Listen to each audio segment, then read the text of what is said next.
Kita lanjutkan malam ini pengajian kitab Umdatul Ahkam, dan kita masih membahas kitabus shalah. Kita sudah sampai pada hadis nomor 121. Faqala al-muallif rahimahullahu ta'ala wa nafa'ana bihi wa bi'ulumihi fid dharain amin. Leres nggih 121 nggih.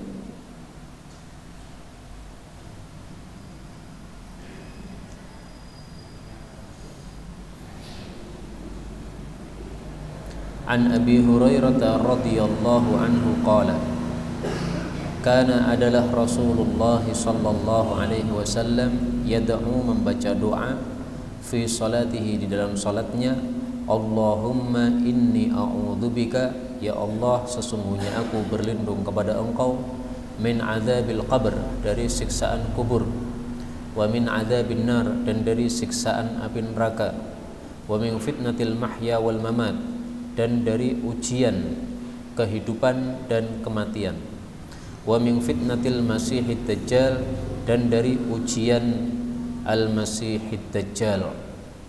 Wa fi lafdhin li Muslim, dalam lafalnya Imam Muslim, idza tashahhada ahadukum, kalau seseorang sudah membaca tasyahud di dalam salat, fal yasta'il billahi min arba', maka hendaklah dia berlindung kepada Allah dari 4 perkara.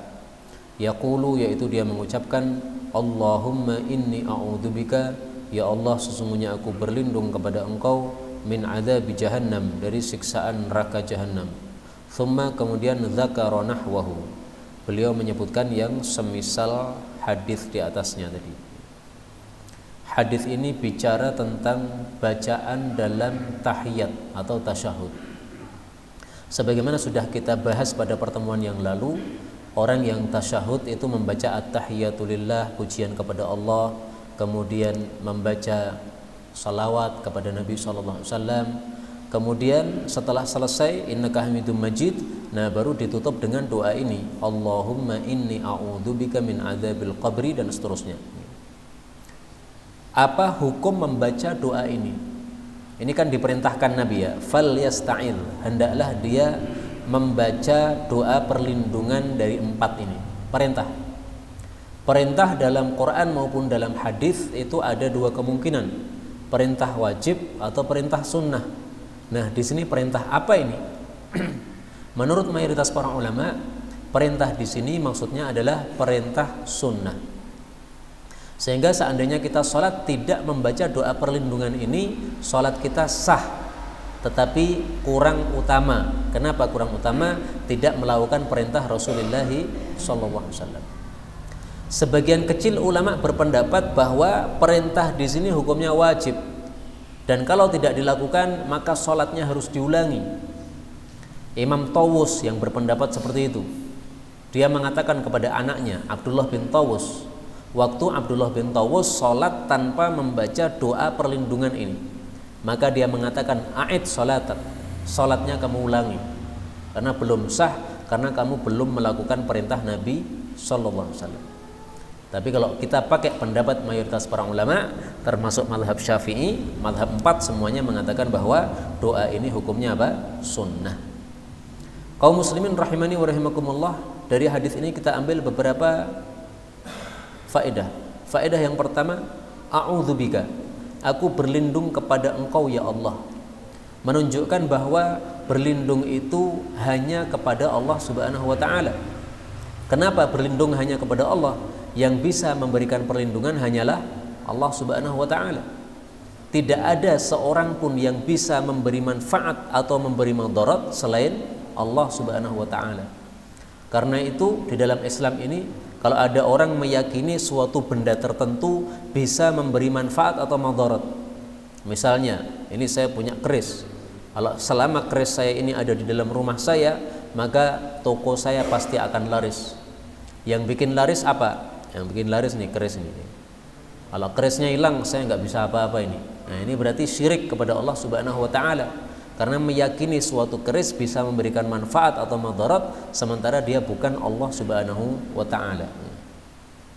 Faedah berikutnya, hadis ini menunjukkan adanya adzabil qabr, azab di dalam kubur, siksaan dalam kubur. Maka karena itu kita disuruh berlindung dari siksaan kubur. Nah, sekarang caranya gimana supaya nanti kalau kita mati dipendam dalam kubur, kita aman dari siksaan kuburan? Caranya selain kita berdoa ini caranya gimana? Ternyata sudah ada caranya dari Rasulullah sallallahu alaihi wasallam. Beliau menyampaikan kepada kita bagaimana supaya nanti kita aman di kuburan. Beliau mengatakan suratu tabaraka, surat tabarak, surat al-mulk, hiyal mani'ah, dialah yang mencegah min adabil qabr, dari siksaan kuburan. Hadis riwayat Ibnu Marduyah, derajatnya sahih. Karena itu kalau kita ingin aman dari siksa kubur, sering-seringlah kita membaca surat apa? Al-Mulk. Kalau bisa itu Al-Mulk itu dibaca setiap hari. Kenapa dibaca setiap hari? Pertama, supaya kita mendapatkan fadilahnya, yaitu nanti di kuburan kita dijaga oleh surat Al-Mulk ini. Siksa kubur datang, Al-Mulknya datang, mental sudah, siksaannya nggak bisa, karena mani'ah, mencegah.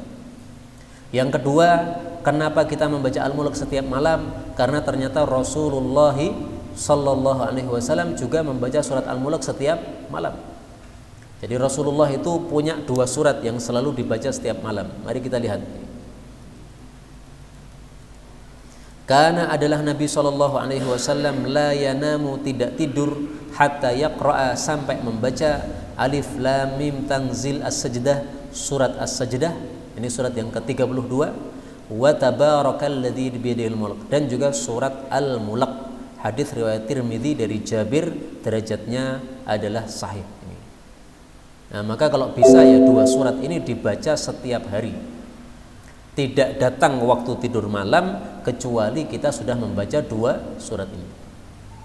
Saya tidak bisa 2 surat, ya sudah minimal 1 surat.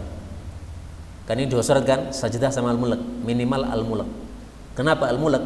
Karena dia mencegah dari siksaan kubur. Kaum muslimin rahimani wa rahimakumullah, kenapa kita disuruh berlindung dari siksaan kubur? Jazakallahu khairan. Karena kubur ini adalah kunci dari keselamatan kita. Kalau di kubur kita selamat, maka nanti setelahnya akan selamat. Tapi kalau di kubur kita tidak selamat, maka nanti setelahnya juga akan lebih susah, lebih celaka. Dalilnya adalah sabda Nabi sallallahu alaihi wasallam. Beliau mengatakan, al-qabru awwalu manazilil akhirah. Kuburan itu adalah pertama fase-fase akhirat. Fa inna jaminhu, kalau dia selamat dari kuburan, fama ba'dahu aisar minhu, maka setelahnya pasti lebih gampang. Wa illam yanju minhu, tapi kalau tidak selamat dari kuburan, fama ba'dahu asyaddu minhu, maka setelahnya lebih susah lagi. Hadis riwayat Tirmidzi sahih. Nah, maka karena pentingnya kuburan ini, sehingga Rasulullah menyuruhkan kita pada akhir salat kita berlindung dari siksaan kubur. Siksaan kubur dinomor satukan. Kenapa? Ini jadi kunci. Kalau aman, setelahnya aman. Kalau tidak aman, setelahnya tambah tidak aman lagi. Kemudian kita disuruh berlindung dari fitnatil mahya wal mamat, ujian kehidupan dan kematian. Ujian kehidupan, misalnya apa? Kemaksiatan tersebar merajalela di sekitar kita. Riba, bank tersebar di sekitar kita. Nah, ini termasuk ujian kehidupan. Ujian-ujian yang bisa melemahkan atau merusak agama kita, itu namanya fitnah. Jadi ujian-ujian yang bisa merusak atau melunturkan agama kita, itu disebut fitnah. Maka semua maksiat itu adalah fitnah, fitnah kehidupan. Fitnah kematian, yaitu ujian pada waktu hampir mati, ketika sakaratul maut. Kalau kita tidak bisa mengucapkan la ilaha illallah, atau tidak bisa menutup kehidupan atau kehidupan dengan kebaikan, dengan husnul khatimah, berarti kita sudah terfitnah kematian kita.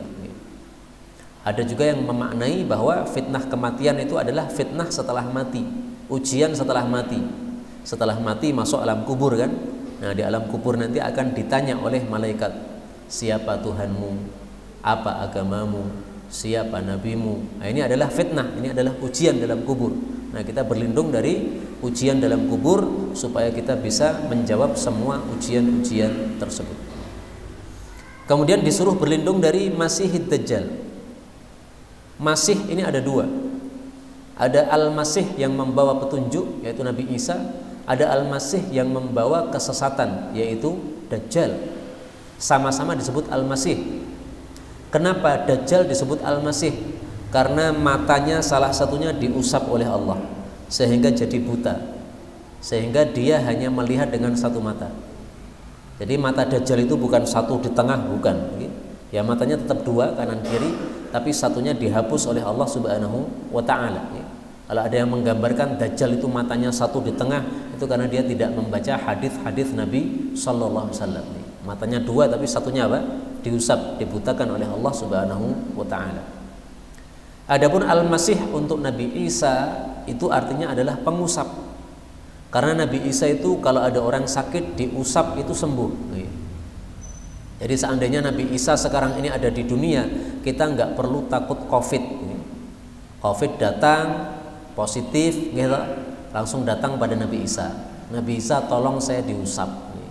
Diusap seret, sembuh langsung.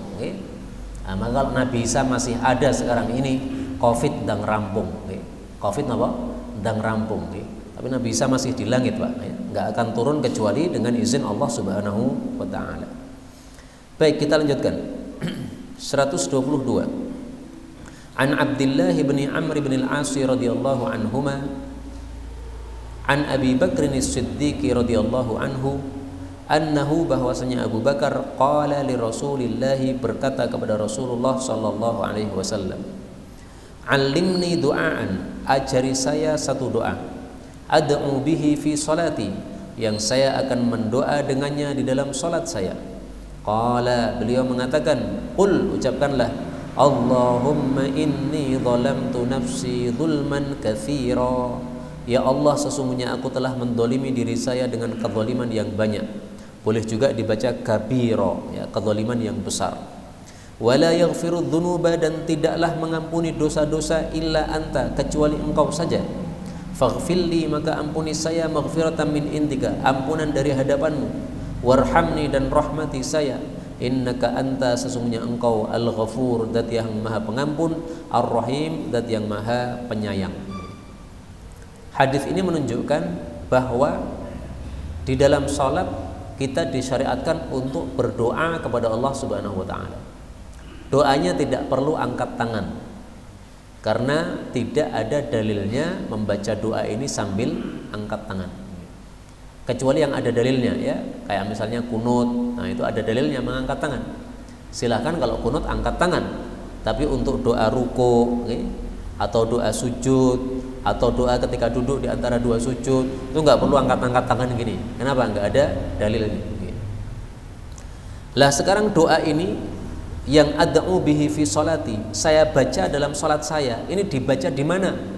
Ketika berdiri atau duduk atau ketika sujud? Tidak dijelaskan oleh Nabi SAW. Karena Abu Bakar hanya mengatakan saya pengen baca doa di dalam sholat. Nah, kemudian para ulama yang menjelaskan doa ini bisa dibaca ketika kita akan salam. Maka Imam Bukhari ketika meriwayatkan hadis ini, dia menulis judul babnya apa? Bab doa sebelum salam. Jadi doa tahiyat sudah selesai, doa yang tadi kita baca yaitu apa? Wa min fitnatil masihid dajjal sudah selesai. Nah, kalau sudah selesai, silahkan tambah dengan doa ini. Nah, nanti insya Allah kita praktekkan pada waktu tahiyat akhir, innaka hamidum majid, kemudian masihid dajjal. Nah, kemudian kita tambah doa ini. Baik, saya ditirukan ya. Allahumma inni zalamtu nafsi zulman katsira wa la yaghfiru dzunuba illa anta faghfirli maghfiratan min indika warhamni innaka anta al-ghafurur rahim. Pun apa Pak nggih? Nggih. Yang sudah biasa baca sudah hafal. Yang belum ya belum hafal. Enggak apa-apa, okay? Nanti kalau dibaca berulang-ulang lama-lama hafal. Okay? Jadi ngapalkan itu sebenarnya gampang, baca berulang-ulang. Buktinya surat Al-Fatihah semua jenengan hafal. Padahal nggak pernah hafalan Fatihah. Kenapa nggak pernah hafalan kok hafal? Karena sering dibaca terus setiap hari. Nah, demikian juga doa kayak gini, dibaca setiap hari, lama-lama hafal sendiri. Saya yakin kalau kita baca doa ini setiap hari, maka Ramadan depan pasti sudah hafal. Mungkin nggak sampai Ramadan sudah hafal.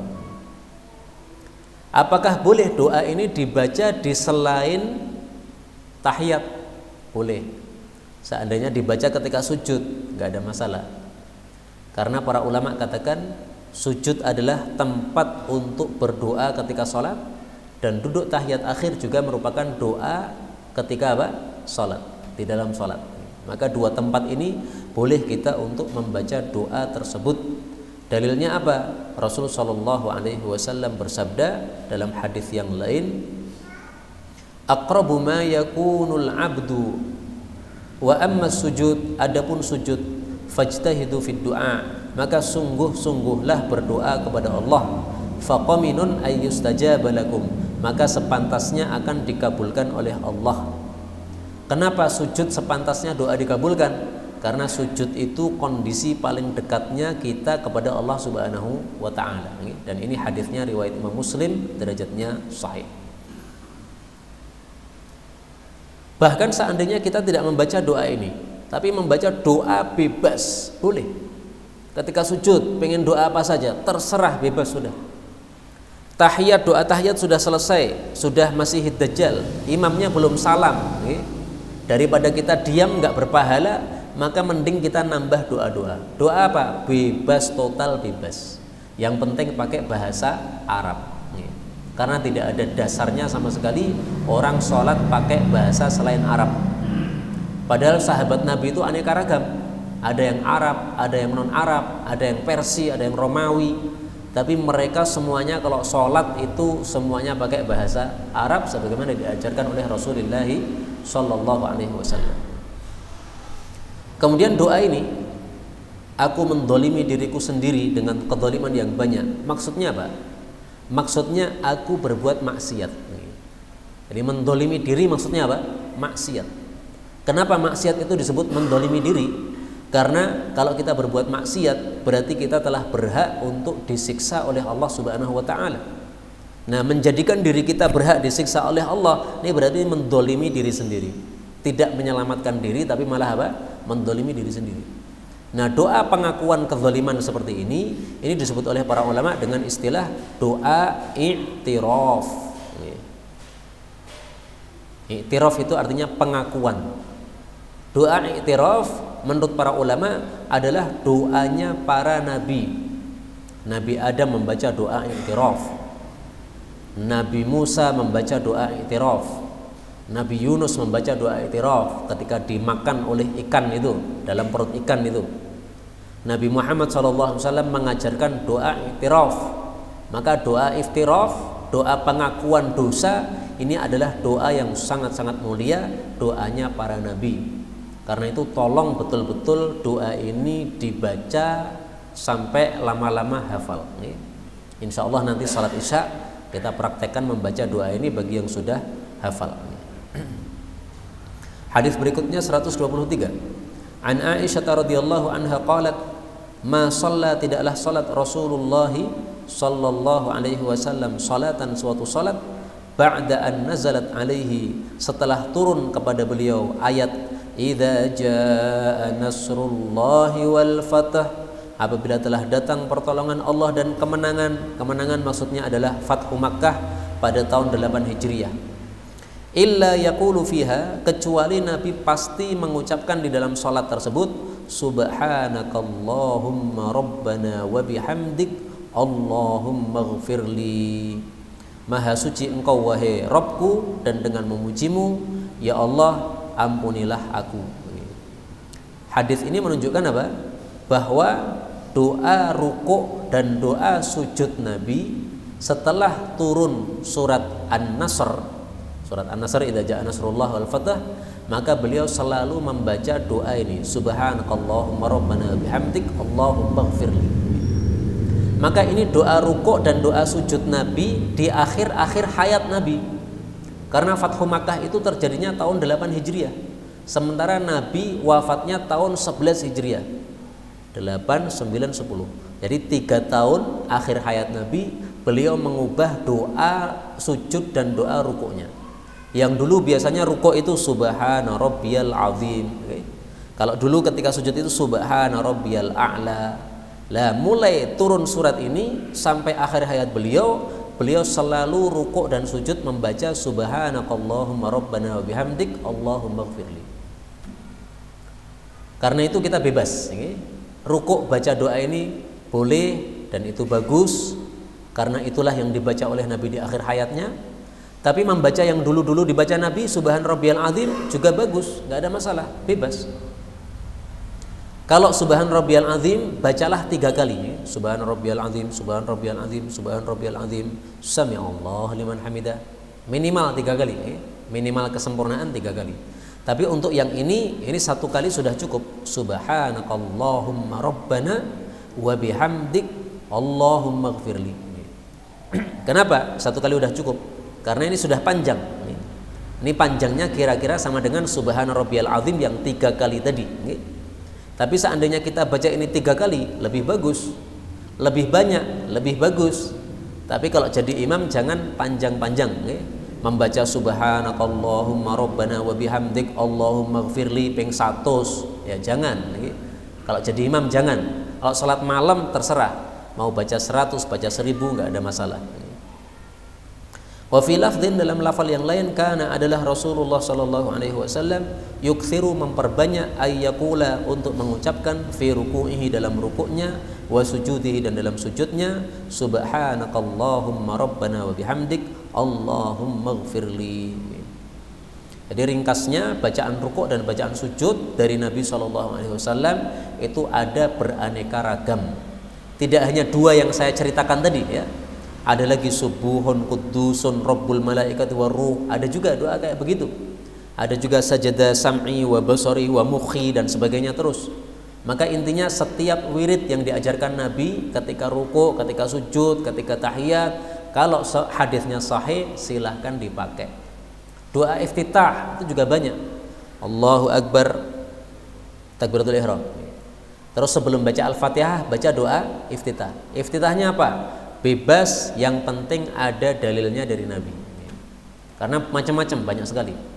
Yang paling pendek adalah as'alullaha min fadlihi. Allahu Akbar, as'alullaha min fadlih. Kemudian langsung a'udzubillahi minasyaitonirrajim, bismillahirrahmanirrahim, Al-Fatihah. Itu yang paling pendek. Dan hadisnya disahihkan oleh Ibnu Khuzaimah karena diriwayatkan dalam Sahih Ibnu Khuzaimah. As'alullah, aku minta kepada Allah, min fadlih, karunia Allah. Itu yang paling pendek. Tapi seandainya membaca yang panjang lebih bagus. Yang sebagaimana biasa diajarkan di TPA-TPA. Nah itu yang panjang lebih bagus. Baik, kita sudah selesai dari bab ini. Kita lanjutkan sekarang babul witri, bab tentang sholat witir. Witir itu apa artinya?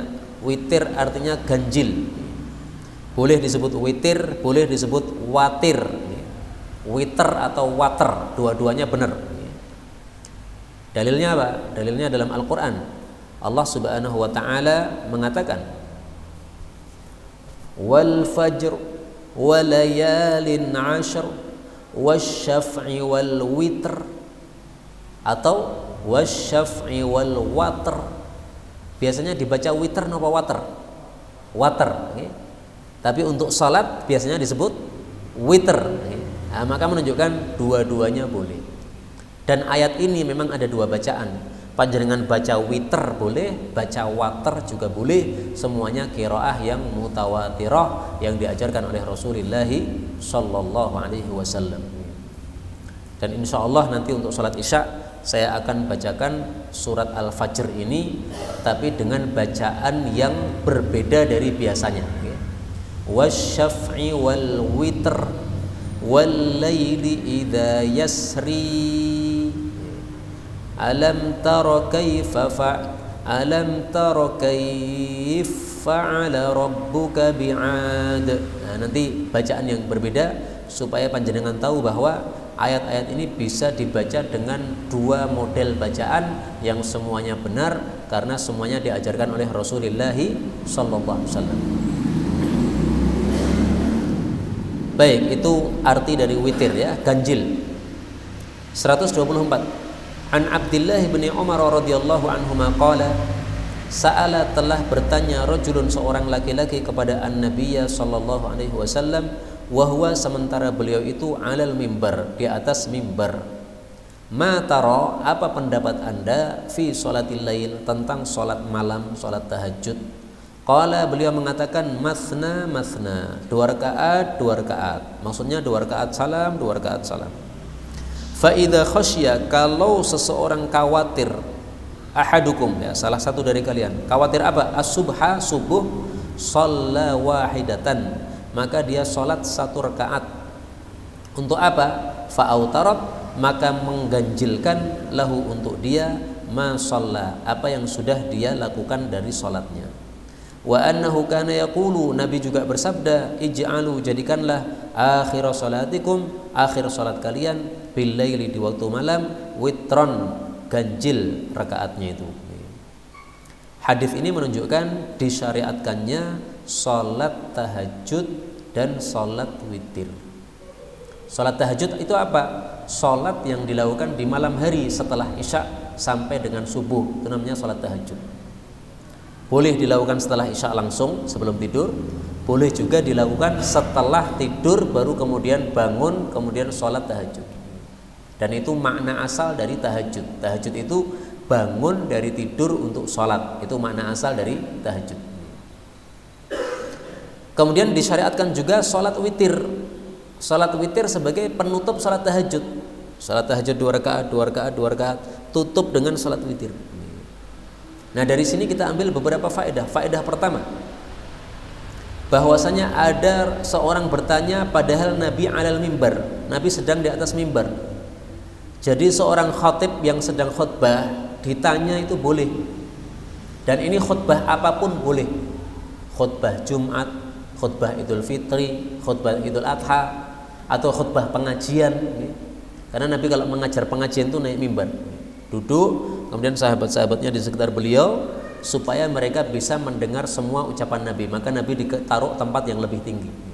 Nah, ini baik khutbah pengajian atau khutbah Jumat sama aja boleh. Khatib Jumat, ada orang masuk kemudian ngacung bertanya, nggak ada masalah. Loh, bukankah ketika khutbah Jumat nggak boleh ngomong? Betul, nggak boleh ngomong, itu sesama para jamaah.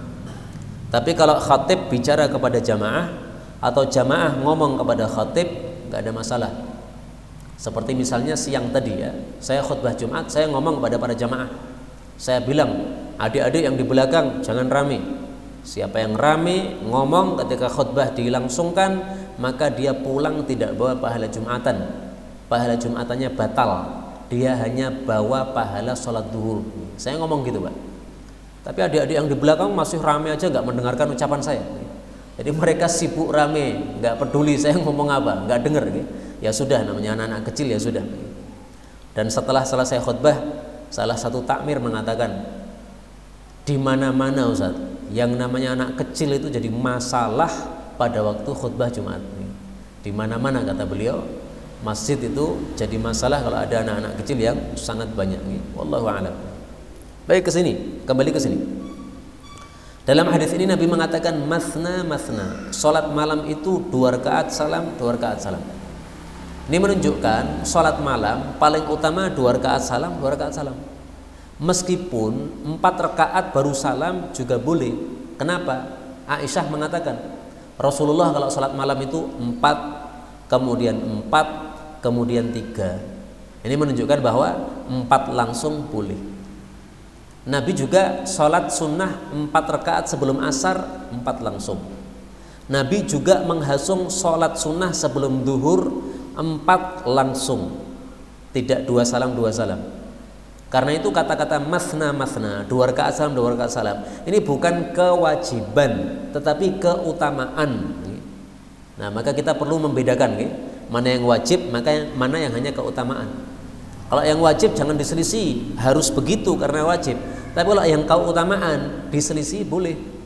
Nah, sebagian orang itu karena sedikitnya ilmu sehingga dia mewajibkan sesuatu yang tidak wajib. Ada orang sholat taraweh 4-4 marah-marah dia. Sholat taraweh itu 2-2, 4-4 nggak boleh. Nah, marah-marah gitu itu nggak bener. Mau 2 boleh, dalilnya ada. Mau 4 juga boleh. Tapi hendaklah pilih yang lebih utama. Yang lebih utama yaitu apa? 2 salam, 2 salam. Nah, sebagian masyarakat itu suruh milih, pilih 2 salam, 2 salam, nopo 4 salam, 4 salam. Sebagiannya pilih 4-4. Kenapa? Gendang rampung. Nah, yang sebabnya gendang rampung pahalanya sithik niku. 2 salam, 2 salam sehingga lebih lama selesainya, pahalanya lebih besar. Kemudian juga di sini Rasul mengatakan, jadikanlah sholat terakhir di malam hari adalah sholat witir. Ini juga perintah kan? Jadi sholat witir ditaruh di belakang, di akhir. Setelah tahajud selesai, tutup dengan witir. Nah, menaruh witir di akhir sholat tahajud, ini perintah hukumnya apa? Wajib apa sunnah? Ini juga sunnah. Sehingga sholat witir di awal malam juga boleh. Karena Sayyidina Abu Bakar pernah ditanya Nabi, "Hei Abu Bakar, kamu kalau sholat witir kapan?" "Saya sholat witirnya sebelum tidur." Sayyidina Umar waktu itu juga ditanya, "Kalau kamu Umar, kamu sholat witirnya kapan?" "Saya sholat witirnya habis tidur." Habis tidur, kemudian sholat tahajud, selesai baru witir. Maka Rasulullah memuji Abu Bakar dan memuji Umar. Dua-duanya dipuji. Adapun Sayyidina Umar ini mengambil kekuatan. Orang kuat kayak begitu tuh. Kalau Sayyidina Abu Bakar ini dia mengikat sholatnya supaya sholatnya nggak lepas.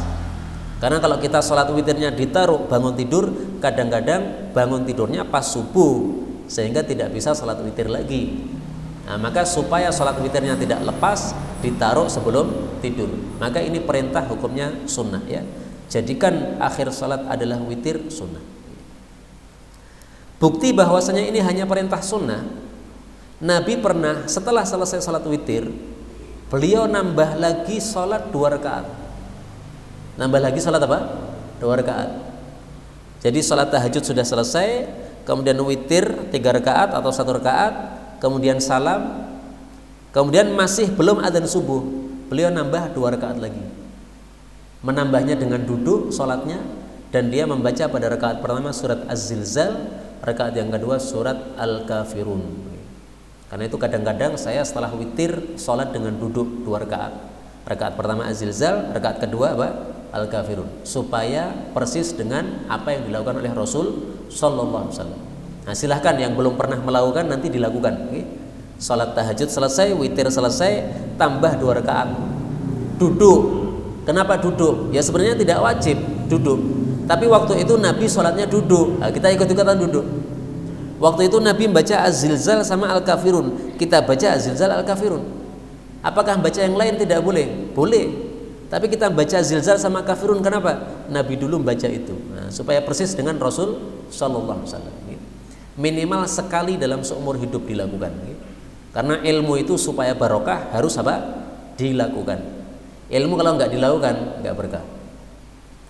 Dan berkahnya ilmu itu menyebabkan kita jadi teringat ilmu tersebut, tidak lupa-lupa. Coba saya tidak ngamalkan, pernah baca tapi nggak ngamalkan, pasti lupa. Lah kenapa kok saya sekarang ingat surat Az-Zilzal sama Al-Kafirun? Karena pernah diamalkan. Gara-gara diamalkan jadi ingat. Nah, ini termasuk berkahnya ilmu. Nah, maka itu dalil bahwa salat witir tidak harus di akhir. Dalil yang ketiga bahwasanya salat witir tidak harus di akhir. Hadis 125. An Aisyah radhiyallahu anha qalat, Aisyah berkata, "Min kullil laili," dari setiap bagian malam, qad autara Rasulullah sallallahu alaihi wasallam. Rasul pernah melakukan salat witir padanya, yaitu min awwalil lail, pernah di awal malam, wa ausatihi, pernah di tengah malam, wa akhirihi, pernah juga di akhir malam. Fantaha witruhu, lalu selesailah salat witirnya ila sahar, sampai waktu sahur. Maksud hadis ini adalah Nabi pernah salat witir di awal malam, pernah salat witir di tengah malam, pernah juga salat witir di akhir malam. Kalau salat witir di awal malam berarti salat witir sebelum tidur Nabi pernah melakukan. Awal malam itu maksudnya habis sholat isya. Kalau sholat witir di tengah malam berarti ketika ngelilir. Ngelilir jam berapa? Jam 12 malam. Wah, ini belum waktunya sholat nih. Tapi kalau kita langsung tidur, khawatir nanti subuh baru bangun. Nah, maka udahlah, daripada langsung tidur, saya sholat witir dulu. Itu berarti witir di tengah malam. Nanti bangun lagi jam 3, sholat tahajud. Tapi kalau sudah witir di awal atau di tengah, nanti setelah tahajud tidak boleh witir lagi. Satu malam tidak boleh 2 kali witir. Kalau sudah witir bersama imam tarweh di masjid, maka pulang ke rumah hanya boleh nambah 2 rakaat, tidak boleh sholat witir lagi. Adapun fantaha witruhu ila sahar, ini maksudnya adalah di akhir hayat Nabi, beliau selalu witirnya di akhir malam. Jadi witir awal malam pernah, tengah malam pernah, akhir malam pernah, tapi sampai akhir hayat itu yang selalu dilakukan adalah yang akhir malam tadi. Ini menunjukkan bahwa witir akhir malam lebih utama karena selalu dilakukan oleh Nabi di akhir hayat beliau sampai wafat beliau. Hadis berikutnya 126, an Aisyah radhiyallahu anha qalat kana Rasulullah sallallahu alaihi wasallam yusalli minal laili, salat malam hari 13 rakaatan, 13 rakaat. Yutiru, beliau salat witir min dalika, dari 13 tadi, bi khamsin, dengan 5 rakaat. La yajlisu, beliau tidak duduk, fi syai'in, pada sedikit pun, illa, kecuali fi akhiriha, pada akhir dari 5 rakaat tadi. Maksud hadis ini adalah Nabi pernah sholat malam 13 rakaat. Caranya gimana? 2 rakaat salam, 2 rakaat salam, 2 rakaat salam, 2 rakaat salam, kemudian tambah 5 rakaat. Jadi 2 rakaat salamnya berapa kali? 1, 2, 3, 4 kali. Habis itu ditambah 5 rakaat. Jadi totalnya 13 rakaat. Nah, 5 rakaat ini langsung 1, 2, 3, 4, 5. Enggak ada tahiyat awal, enggak ada. Tahiyatnya hanya sekali saja. Nah, ini salah satu cara sholat witir. Kalau sholat witir menurut hadis yang pertama tadi adalah shalla wahidatan. Sholat witir hanya 1 rakaat. 2, 2, 2, 2, 2, selesai baru tutup 1 rakaat. Boleh juga sholat witir 3 rakaat. Boleh juga sholat witir 5 rakaat. Boleh juga sholat witir 7 rakaat. Boleh juga sholat witir 9 rakaat. Gak ada masalah. Karena Nabi juga pernah sholat witir 9 rakaat. Jadi sholat tahajud langsung 1, 2, 3, 4, 5, 6, 7, 8, 9. Nah, kayak begitu ada juga contoh dari Nabi Sallallahu Alaihi Wasallam. Karena itu sholat witir dengan cara apapun, pokoknya kalau ada hadisnya silahkan. Cuma kalau 9 itu repot ngitungnya Pak. Selali. Kecuali kalau dihitung dulu sebelum sholat, diurutkan Al-Nas, Al-Falak, Al-Ikhlas, Tabat. Nah, sampai 9 gampang itu. Kalau 9 langsung susah. Karena itu lebih bagusnya kita pakai yang terkenal saja. Yang terkenal ada 2 cara, yaitu sholat witir 3 rakaat dengan cara 2 rakaat salam, kemudian tambah 1 rakaat lagi salam, atau dengan cara 3 rakaat langsung. Nah, itu adalah sholat witir paling terkenal hadisnya. Maka itulah yang paling sering dilakukan oleh umat Islam pada saat ini. Tapi sekali lagi saya ingin menegaskan, ilmu itu supaya berkah hendaklah kita amalkan meskipun 1 kali seumur hidup. Nah, tolong hadis 126 ini kita perhatikan masing-masing. Pernah enggak kita sholat tahajud 13 rakaat? Kalau belum pernah, silahkan ditarget kapan kita sholat tahajud 13 rakaat, dihitung. Pernahkah kita sholat witir 5 rakaat? Yang 5 rakaat itu langsung 5. Kalau belum pernah, silahkan diprogram. Boleh nanti malam. Saya belum mengamalkan hadis 126 nih. Nah, nanti malam saya akan sholat witir 5 rakaat. Mengamalkan ilmu menyebabkan ilmunya barokah. Salah satu bentuk berkahnya ilmu, kita tidak akan lupa-lupa lagi. Bahwasanya ada sunnah Nabi sholat witir 5 rakaat langsung. Kok kamu ingat? Saya pernah mengamalkan. Jadi ingat. Ilmu menyebabkan apa? Barokah dengan cara diamalkan. Para ulama mengatakan yahtiful ilmu bil amal fa in ajabahu wa illar tahal. Ilmu itu menghubungi amal.